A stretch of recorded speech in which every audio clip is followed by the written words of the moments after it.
Los católicos adoran imágenes. Para muchos protestantes, apenas escuchan esta palabra, imágenes, sienten un escalofrío. Enseguida piensan en idolatría, en pecado, en rebeldía contra Dios. Te entiendo. Yo también fui protestante y me enseñaron exactamente lo mismo que a vos. Pero, ¿y si te pido que hagas un pequeño ejercicio hoy conmigo? Y que por unos minutos dejes esas ideas preconcebidas a un costado. Que simplemente escuchemos lo que la historia y la misma escritura tienen para decirnos. ¿Te animarías? Durante siglos te vendieron una historia distorsionada. Te dijeron que Roma cayó, que la iglesia se corrompió, que la verdad estuvo perdida hasta que un monje alemán la redescubrió. Pero ¿qué pasaría si te dijera que todo eso es falso? Bienvenido a Catolicismo sin filtro. Aquí no endulzamos la verdad, aquí desarmamos mitos, exponemos mentiras y restauramos la historia como realmente fue. Si sos católico, ¿alguna vez te dijeron que los católicos somos idólatras porque tenemos imágenes en nuestras iglesias? ¿Que la Virgen es un ídolo? ¿Que las estatuas son una abominación? ¿Que adoramos ídolos de yeso? ¿O incluso te dijeron que sos un chupayesos? A mí sí, muchísimas veces. Y si sos protestante, ¿alguna vez acusaste a un católico de idolatría? ¿O le citaste Éxodo 20, versículo 4, se lo tiraste por la cabeza como si fuera el argumento definitivo, el golpe del knockout? Bueno, hoy te voy a mostrar qué enseña realmente la Iglesia Católica sobre las imágenes, citando directamente de la Biblia, para ver en contexto las acusaciones que los protestantes escupen sobre nosotros todo el tiempo. Y citaremos también el Catecismo de la Iglesia Católica para desmontar los mitos protestantes sobre la Iglesia Católica y ver exactamente qué es lo que creemos, que si sos protestante, seguramente no es lo que te enseñaron que creemos. Veamos el contexto del pasaje en cuestión. Si Éxodo 20, versículo 4, simplemente dijera, no te harás imagen, y punto, y no dijera nada más al respecto, el caso protestante estaría ganado. Pero eso no es lo que vemos en el texto, ¿o sí? En este versículo, Dios procede a describir el tipo de imágenes que Él está prohibiendo, imágenes de lo que hay arriba en el cielo, abajo en la tierra y debajo de la tierra en las aguas. Ahora bien, a primera vista, esto parecería una descripción genérica, como si Dios quisiera incluir cualquier tipo de imágenes que se nos pueda ocurrir. Pero no, ese no es el caso. Esta no es una descripción general, sino sumamente específica.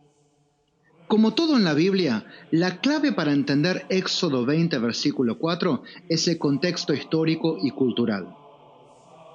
Cuando Dios da este mandamiento al pueblo de Israel, que recién salía de Egipto, el contexto sociocultural que los rodeaba era un mundo saturado en la idolatría pagana, donde las naciones vecinas, y particularmente Egipto, que es lo que más conocían, de dónde venían, adoraban dioses representados con imágenes de toda clase de criaturas.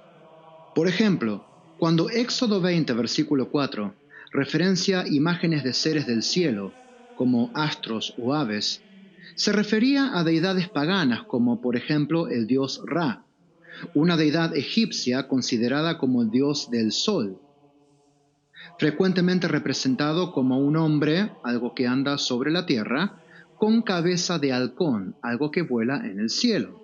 O por ejemplo la diosa Nut, considerada la diosa del cielo, a veces representada como el cielo mismo o como una figura femenina arqueada sobre la tierra. O incluso deidades como Shamash, el dios sol babilónico, también algo que está en los cielos. Al hablar de imágenes de seres que están sobre la tierra, vemos por ejemplo el dios egipcio Apis. el toro sagrado, considerado la manifestación del dios Ptah, uno de los dioses más importantes de la mitología egipcia, especialmente venerado en la ciudad de Memphis. Ahora, Ptah era el dios creador, el patrón de los artesanos, arquitectos, de los constructores, y se lo consideraba el divino alfarero que dio forma al mundo y a los seres humanos. Y el dios Apis, el toro sagrado, era considerado su manifestación. El toro, obviamente, es un ser que está sobre la tierra. O el dios cananeo Baal, que a veces era representado como un toro y a veces como un guerrero humano. Ambos seres que están sobre la tierra. También podemos mencionar el dios filisteo Dagón, un dios que era mitad hombre, mitad pez, adorado principalmente como el dios de la fertilidad de la tierra. La imagen de esta deidad se componía de un ser de la tierra, un hombre, y un ser del mar, mitad y mitad. O por ejemplo, la diosa Ishtar de Mesopotamia, diosa de la fertilidad y del amor, representada como una mujer a menudo rodeada de leones, todos seres de la tierra. ¿Y qué de las imágenes de los seres que están en los abismos, debajo de la tierra? Pues bien, un rápido pantallazo de la situación religiosa histórica de la época nos arroja unas cuantas opciones que podríamos considerar. Tenemos a Tiamat, por ejemplo, un dios babilónico, era el monstruo primigenio del caos acuático, representado como un dragón o una serpiente marina. O tenemos, por ejemplo, a Sobek, una deidad egipcia, era el dios cocodrilo vinculado al Nilo y a las aguas. ¿Y qué me dice del dios sumerio Enki, reconocido como el dios de las aguas subterráneas, los abismos, simbolizado con corrientes de agua que fluían de sus hombros? Así que si solamente leyéramos Éxodo 20, versículo 4, con nuestros ojos modernos, y nos quedáramos con las míseras 29 palabras que nos da este versículo, llegaríamos a la conclusión de que todo tipo de imágenes estaría prohibido. El problema es que eso sería absurdo, ya que Dios mismo manda construir imágenes más tarde.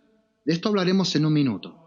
Pero si hacemos bien los deberes y nos ponemos en los zapatos de los que escucharon esta prohibición directamente, en persona, desde el monte Sinaí, cuando Dios se les reveló ahí en la montaña, y nos ponemos en sus zapatos a ver qué es lo que ellos habrían pensado al escuchar esta prohibición, sería completamente diferente a lo que pensás vos.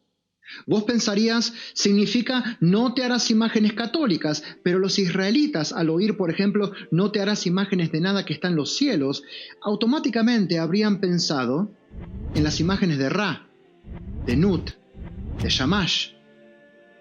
Y cuando escucharon no te harás imágenes de nada de lo que esté sobre la tierra, automáticamente habrían pensado en deidades paganas, como Apis, Dagon, Baal, Ishtar. Y cuando escucharon no te harás imágenes de nada de lo que esté en los abismos, en las aguas, debajo de la tierra, automáticamente les habría venido a la mente dioses paganos como Enki o Sobek.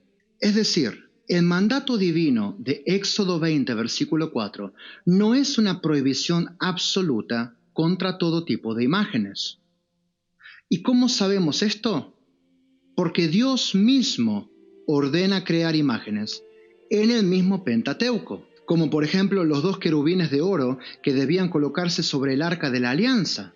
Más bien, este texto, Éxodo 20, versículo 4, es una prohibición contra la idolatría, es decir, hacer imágenes para adorarlas. O sea, es una prohibición contra el paganismo. ¿Y cómo podemos estar seguros de esto? Simple, leyendo la Biblia. Es gracioso cómo los protestantes que nos tiran Éxodo 20, versículo 4 por la cabeza, parece que nunca leyeron Éxodo 25, literalmente 5 capítulos más adelante. En este pasaje vemos que el mismo Dios que dice en Éxodo 20, versículo 4, no te harás imágenes, 5 capítulos después le ordena a Moisés fabricar 2 querubines de oro y colocarlos sobre el arca de la alianza. Eso está en Éxodo 25, 18 al 20, que reza, también harás una tapa de oro puro de 125 centímetros de largo por 75 de ancho, y en sus 2 extremos forjarás a martillo 2 querubines de oro macizo. El primer querubín estará en un extremo y el segundo en el otro. Y los harás de tal manera que formen una sola pieza con la tapa. Ellos tendrán sus alas extendidas hacia arriba, cubriendo con ellas la tapa.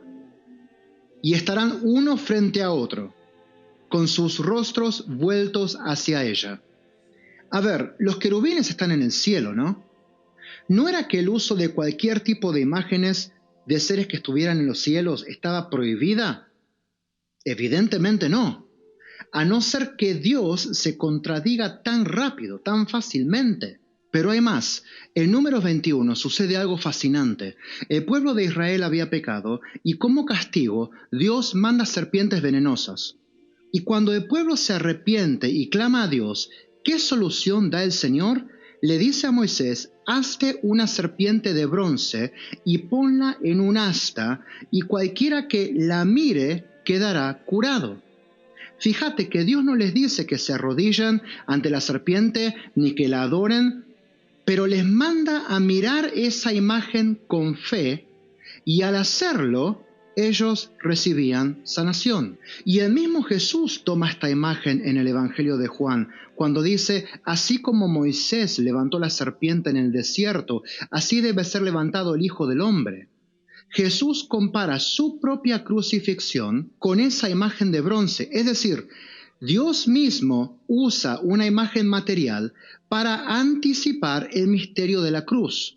Y en la cruz lo que tenemos es exactamente eso, la imagen visible del Dios invisible clavada en la historia. Pero el asunto no termina ahí, porque siglos más tarde, cuando Salomón, el rey Salomón, construye su magnífico templo, lo llena de imágenes religiosas, figuras de querubines en las paredes, palmeras talladas, flores, granadas, y hasta el mismísimo Santísimo estaba custodiado por 2 enormes querubines de madera revestidos en oro de 5 metros de altura.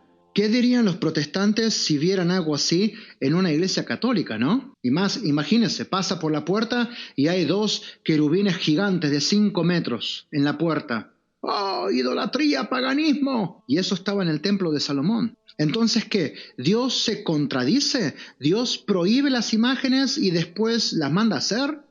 No solo que las manda a hacer, sino que, presta atención a esto, cuando Salomón coloca todas esas imágenes sagradas en el templo, el episodio dice que la nube de la gloria de Dios llenó el templo de tal manera que los sacerdotes no podían oficiar adentro.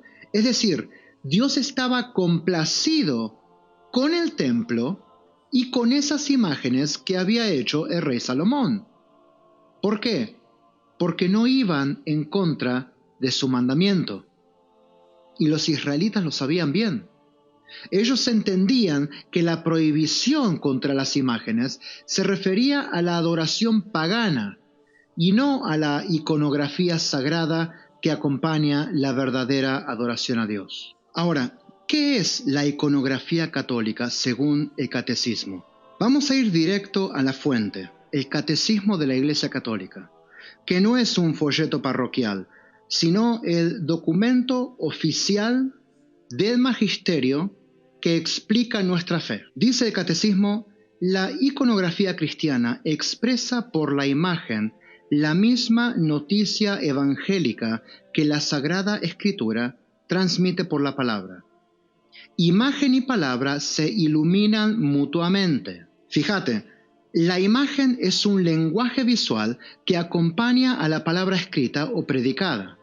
No es un ídolo, es un medio pedagógico y espiritual. Así como los judíos leían la Torá, pero también miraban el arca los querubines, las vestiduras sacerdotales llenas de signos visibles, los cristianos tenemos Biblias y también imágenes que nos enseñan, nos recuerdan, nos conducen, recolectan nuestros pensamientos, ayudan la memoria visual, nos permiten meditar en eventos bíblicos, los testimonios de los santos, la obra que hicieron.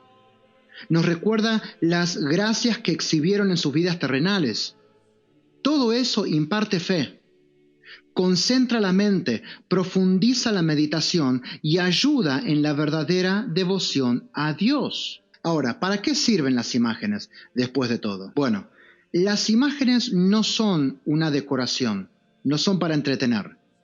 Dice el catecismo que la contemplación de las santas imágenes, unida a la meditación de la palabra de Dios y al canto de los himnos litúrgicos, entra en la armonía de los signos de la celebración para que el misterio celebrado se imprima en la memoria del corazón y se exprese después en la vida nueva de los fieles. Acá el catecismo está describiendo algo fundamental, la pedagogía visual de la liturgia. Te lo explico así. En la antigüedad, la mayoría de los cristianos no sabía leer. ¿Cómo aprendían la fe entonces? Bueno, con la predicación, con la lectura de la palabra, la lectura pública, y con las imágenes. Por eso las catacumbas están llenas de frescos. Por eso las iglesias tienen mosaicos, vitrales, estatuas. Porque cada imagen es una Biblia visual que te recuerda las verdades de la fe. Por ejemplo, la imagen de Cristo Rey me recuerda el anunciado retorno glorioso del Señor, con poder y gloria, que me enseña la liturgia al final de todos los años del calendario litúrgico. La imagen de San José, por ejemplo, me recuerda al humilde carpintero que Dios escogió para criar a la segunda persona de la Trinidad en esta tierra. Me lleva a investigar más su vida, a aprender de sus virtudes.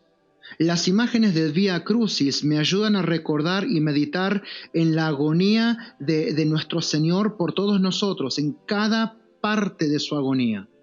La imagen de la piedad, que representa el dolor de la Virgen María al sostener en brazos el cadáver de su Hijo Jesús cuando lo bajaron de la cruz, me recuerda el sacrificio vicario de Cristo, sí, pero también la humildad, la abnegación y el dolor que tuvo que atravesar una simple mortal, María, para someterse completamente a la voluntad de Dios. Simeón mismo le había dicho: una espada atravesará tu corazón. Y ahí mismo, por medio de esa imagen, recolecto mis pensamientos en el sacrificio de Cristo y el sufrimiento de María como ejemplo de humildad y de obediencia a Dios, sin importar el costo y el dolor de seguir a Cristo. Miro eso y quiero hacer lo mismo. Rezo que Dios me dé esa gracia, que me enseñe a seguir ese ejemplo de fe, que me haga santo y obediente como ella. Ahora bien, esto es clave. Las imágenes no son objeto de adoración, son una especie de Biblia para los ojos. Nos ayudan a concentrarnos, a recordar, a meditar mejor. Te pongo un ejemplo práctico. Cuando ves en una iglesia católica un crucifijo colgado, ¿qué pasa por tu mente? No adoramos el yeso o la madera, sino que recordamos lo que Cristo hizo por nosotros. Esa es la función real de la iconografía católica. Y ahora vamos al punto más polémico. Dice el catecismo: el culto cristiano de las imágenes no es contrario al primer mandamiento que proscribe los ídolos. En efecto, el honor dado a una imagen pertenece a quien en ella se representa. El honor dado a la imagen sagrada es una veneración respetuosa, no una adoración que solo le corresponde a Dios. Y acá hay dos palabras claves. La primera es veneración, que es honrar a un santo, a un personaje o a un acontecimiento representado en la imagen. Y la otra palabra es adoración, que es exclusiva para Dios. Y esto es tan viejo como el cristianismo mismo. San Basilio Magno en el siglo IV ya lo explicaba con esta frase genial. Él decía, el honor dado a la imagen se transfiere al prototipo. ¿Qué significa eso? Por ejemplo, si beso la foto de mi esposa, no significa que estoy enamorado con el papel y con la tinta. Es un gesto que se dirige a la persona representada. Lo mismo pasa con las imágenes sagradas. La honra va a Cristo, porque incluso cuando venero una imagen de la Virgen o de alguno de los santos, lo que venero en realidad es la obra maravillosa que Dios hizo en ellos por medio de Jesucristo. Venero la obra de Dios y ruego a Dios que me dé una pizca de lo que estos santos tuvieron. Como lo declara el primer prefacio de los santos del misal romano, manifiestas tu gloria a la asamblea de los santos y al coronar sus méritos, coronas tu propia obra. De la misma manera que Dios, al coronar los méritos de los santos, en realidad está coronando su propia obra a través y en ellos, al venerar la imagen de un santo, no necesariamente estoy honrando al santo en sí, sino más bien a la obra que Dios hizo en ellos. Porque miro sus vidas pasadas, sus luchas, sus pecados. Miro la obra que Dios realizó en ellos y por medio de ellos, y después me miro a mí y tengo esperanza. Si Dios lo hizo con ellos, Él puede hacerlo también conmigo. Así que la clave es la intención. Si fabrico una imagen y la adoro como Dios, eso es idolatría y está condenado por la Iglesia. Si fabrico una imagen sagrada como signo que me ayude a elevar la mente y el corazón a Dios, eso es culto legítimo. Recapitulando entonces, ¿los católicos adoramos imágenes? No, las usamos como ayuda visual. Son un medio pedagógico y espiritual para concentrarnos mejor en la oración y para recordar las verdades de la fe. Y te recuerdo que esto no es un invento medieval, es parte de la fe desde el principio. Los primeros cristianos, bajo persecución, llenaron las catacumbas de frescos. Los padres de la Iglesia defendieron el uso de las imágenes. Y el mismo Dios que prohíbe los ídolos, manda hacer imágenes sagradas. ¿Qué hacemos ahora? Bueno, si sos católico, no cometas el error de muchos de quedarte en lo más superficial de la fe. Profundiza. La Iglesia Católica es un gran océano de riquezas y verdades que Dios ha revelado y ha puesto en sus manos desde hace 2000 años. No cometas el error de quedarte en la orilla. Lee, profundiza, aprende todos los días cómo vivir la vida de fe con más seriedad, con más compromiso. Y si alguien te acusa de idolatría, ahora tenés cómo responder. Y si sos protestante, de nuevo, lee, estudia, cuestionate todo lo que te enseñaron. Porque aunque seas graduado del Instituto Bíblico, estoy seguro que lo que te enseñaron acerca de la historia del cristianismo y sobre la Iglesia Católica es en gran parte, un gran mito. Pero los que se comprometen a estudiar la historia con seriedad y leer la Biblia sin prejuicios, por alguna razón terminan en la Iglesia Católica. Así que te desafío a vos, a leer y estudiar. Educate como nunca antes, porque Dios te está llamando a salir de la separación y buscar la plena comunión con su Iglesia. Y si te interesa este tipo de contenido y querés que siga publicando más, dale like al video, comenta, suscríbete al canal y activa la campanita. Parece mucho pedir, pero de esta manera le estás diciendo al algoritmo que estos videos valen la pena mirar.